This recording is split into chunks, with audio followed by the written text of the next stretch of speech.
नमस्कार। मैं बात करूँगा आज भविष्य मलिका के बारे में। क्या है भविष्य मलिका? क्या है इसके अंदर जो आज लोग इसके ऊपर इतना भरोसा करने लगे हैं कि आने वाली कोई भी आपदा या कुछ भी ऐसा जो बिल्कुल घटना होने वाली हो फ्यूचर के अंदर, तो उसकी जो जितनी भी जानकारी है, उसके संकेत है, वो इस किताब के द्वारा ज़रूर मिल जाता है। हेलो दोस्तों, मैं भरत शर्मा स्वागत करता हूँ आप लोगों का आपके अपने चैनल इन्फोबस क्रिएशंस पे। चैनल को आपने अभी तक सब्सक्राइब नहीं किया है तो जल्दी से सब्सक्राइब का बटन दबा दें और बेल आइकन को ऑल पे कर लें, ताकि जब भी कोई न्यू वीडियो आए तो उसकी नोटिफिकेशन आप लोगों को मिल जाए।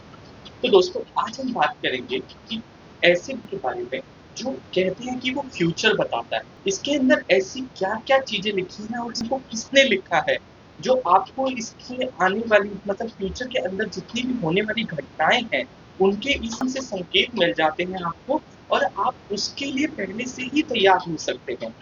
तो आप अगर देखोगे तो जापान के अंदर आने वाला जो अर्थक्वेक था, जो 1 जनवरी 2024 के अंदर अर्थक्वेक आया था, जापान जिससे हिल गया था, उस भूकंप की जानकारी भी इस भविष्य मलिका के अंदर पहले से ही दी गई थी। और यही नहीं, वर्ल्ड वॉर 3 जिसको माना जाता है कि एक न्यूक्लियर वॉर हो सकता है और ये ऐसा बहुत बड़ा वॉर होगा कि इसके ऊपर कई सारे देश मिलके भारत के ऊपर भी हमला करेंगे। और यही नहीं, इसके अंदर इस हमले के अंदर भारत उसके अंदर विजय प्राप्त करेगा। और इसके अलावा भी ऐसी-ऐसी घटनाएँ लिखी हुई हैं इसके अंदर कि जो अर्थक्वेक है, जो आजकल आप लोगों ने सुना होगा कि कई बार ऐसा होता है कि 7.1, 8.2 ऐसे बड़ी-बड़ी मैग्नीट्यूड के अर्थक्वेक आते हैं, जिससे धरती हिल जाती है। और सिर्फ धरती ही नहीं हिलती, उसके ऊपर बने हुए कई लोगों के मकान और कई लोगों की ऐसी-ऐसी बिल्डिंगें जो बहुत उन्होंने अपने बहुत ज़्यादा पैसा लगा के और बहुत कुछ लगा के उन्होंने अपने उस घर को बनाया होता है, वो सब कुछ गिर जाता है। तो ऐसे अर्थक्वेक की जानकारी सब कुछ भविष्य मलिका के अंदर लिखी हुई है। भविष्यवाणिका में ये भी लिखा हुआ है कि ऐसा-ऐसा अर्थक्वेक भी आएगा कि जिसके द्वारा जो पहाड़ है, वो नदी के अंदर समा जाएँगे, जो समुद्र है, वो इतना विशाल हो जाएगा कि आपको पृथ्वी के ऊपर बहुत जगह पे पानी का स्तर बढ़ता हुआ नज़र आएगा। और जो पहाड़ हैं, वो टूट के खंडित हो जाएँगे और उन पानी के अंदर, उस नदी के अंदर, उस जल के अंदर प्रवाह हो जाएँगे, उसमें मिल जाएँगे। अभी आप लोगों ने शायद देखा भी होगा, जोशीमठ के पास में आपको पूरा का पूरा जो पहाड़ है, वो बिल्कुल उसके अंदर माना जाता है कि बहुत ज़्यादा दरार आने लग गई है और हो सकता है कि वो पहाड़ कुछ टाइम में टूट जाए। अब आप सोचो कि अगर जोशीमठ के पास में ये पहाड़ टूट रहे हैं, तो आपको ये भविष्य मलिका के अंदर एक ऐसी भविष्यवाणी भी लिखी हुई है कि जिससे 4 जो धाम हैं, वो बिल्कुल आपको विलुप्त हो जाएँगे और पहाड़ वहाँ से जो हट जाएँगे और वो धाम बिल्कुल गायब हो जाएँगे, विलुप्त हो जाएँगे, खंडित हो जाएँगे। उसके बाद में एक ही धाम होगा और वो भगवान विष्णु का धाम होगा, जो आपको मतलब सीधे वैकुंठ लोक तक लेके जाएगा। तो ये सारी चीज़ें ऐसी भविष्यवाणिका में किसने लिखी है, कैसे लिखी है? इवन 2019 का जो कोविड का जो महामारी का जो समय था, वो भी भविष्यवाणिका में पहले से ही बताया हुआ था।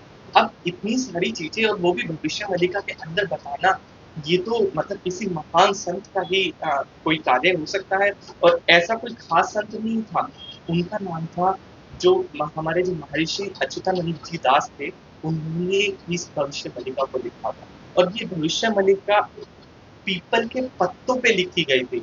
आप सोचो कि उस टाइम पे कुछ इतना कुछ लिखने के लिए कुछ था भी नहीं, तो उन्होंने इतनी सारी सिद्धियाँ प्राप्त करी हुई थी, जिससे उनको भूत, भविष्य, वर्तमान सब कुछ पता था। तो इसी वजह से उन्होंने ऐसी-ऐसी चीज़ें लिखी थी। आप सोचो उसके अंदर भविष्यवाणिका में ये तक लिखा हुआ है कि आने वाले समय के अंदर आपकी जितनी भी तकनीकी चीज़ें हैं, वो भी खराब हो जाएँगी। और वो कैसे? क्योंकि वो सूर्य जो है, सूर्य जिसको आज हम रोशनी का एक बहुत बड़ा स्रोत मानते हैं, वो इतना ज़्यादा मतलब विकराल रूप ले लेगा और उससे इतनी ज़्यादा उसकी जो किरणें हैं, उसको एक तरह का सोलर स्टॉर्म माना जाएगा। वो सोलर स्टॉर्म आपकी सारी तकनीकी चीज़ें खराब कर देगा। आपके इंटरनेट बंद हो जाएँगे, आपके टेलीफ़ोन लाइन्स बंद हो जाएँगी, आपके टीवी चैनल बंद हो जाएँगे। आप अगर देख सकते हो, आज सारी चीज़ें जो आपकी ये चल रही हैं, वो सैटेलाइट के थ्रू चल रही हैं। तो आपकी वो सैटेलाइट ही अगर काम करना बंद कर दे, तो आपको कैसा रहेगा? एक कंप्लीट ब्लैकआउट हो जाएगा। ये सारी चीज़ें और भविष्यवाणिका में लिखी हुई हैं। और 600 साल पहले की लिखी हुई भविष्यवाणिका कैसे सारी चीज़ें बता सकती है। अब इसके अंदर इतने सारे हमारे को संकेत मिले हैं, इसको ऐसी चीज़ें प्रूव भी हुई है, ऐसा नहीं कि ये चीजें प्रूव नहीं हुई, ये चीजें प्रूव भी हुई है। अब मैं आपको एक बहुत अच्छा केस बताता हूँ। भविष्यवाणिका एक आपको सबसे पहली चीज तो ये है कि ये पता होगा कि भविष्यवाणिका उड़ीसा के अंदर लिखी गई थी, और उड़ीसा के अंदर जो भविष्यवाणिका लिखी गई थी उसका सीधा सीधा पुरी धाम जो जगन्नाथपुरी है उससे पूरा पूरा लिंक है। अब जगन्नाथपुरी से कैसे लिंक है? आप लोगों को महामारी का तो बिल्कुल पता है, 2019 की महामारी से कोई नहीं बच पाया। इससे इतना ज्यादा जो दुनिया के अंदर क्षति पहुंची है वो सबको पता है। तो 2019 की महामारी का भी इस भविष्यवाणिका में पहले से ही वर्णन था। अब वो कैसे?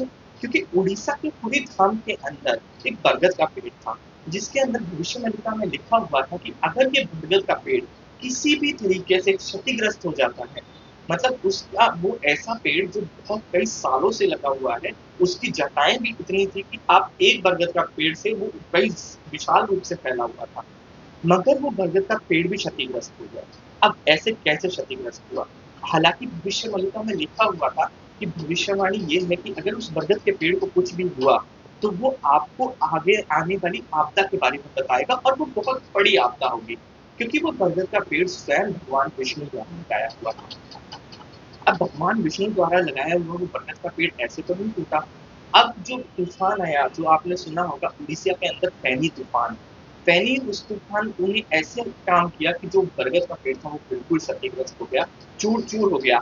6 महीने पहले आया फैनी तूफान, और 6 महीने बाद में आया हुआ कोविड 19, जिससे आज कोई भी नहीं बच पाया। उसने इतनी क्षति करी, पूरे पूरे संसार के अंदर इतनी क्षति पहुंचाई है कि आज भी कई सारे देश ऐसे हैं जो उससे पूरा उभर नहीं पाए हैं। आप लोगों को पता होगा इन्फ्लेशन कितना बढ़ा हुआ है, क्यों बढ़ा हुआ है? इसी वजह से बढ़ा हुआ है क्योंकि आपका जो कोविड का जो टाइम था, बहुत सारे बिजनेस जो है वो ठप हो गए थे। और यही नहीं, आपको ये भी चीज देखी होगी कि अब वर्ल्ड वॉर शुरू हो गई है। भविष्यवाणिका में एक चीज लिखी हुई थी कि जो वर्ल्ड वॉर है वो आगे से कब शुरू होगी। 2019 का जो समय था उसके बाद से जो हमारा जो भविष्य का समय शुरू हुआ है वो बहुत ही ज्यादा कठिनाइयों भरा है, क्योंकि उसी के बाद से कलयुग का आरंभ हो जाएगा।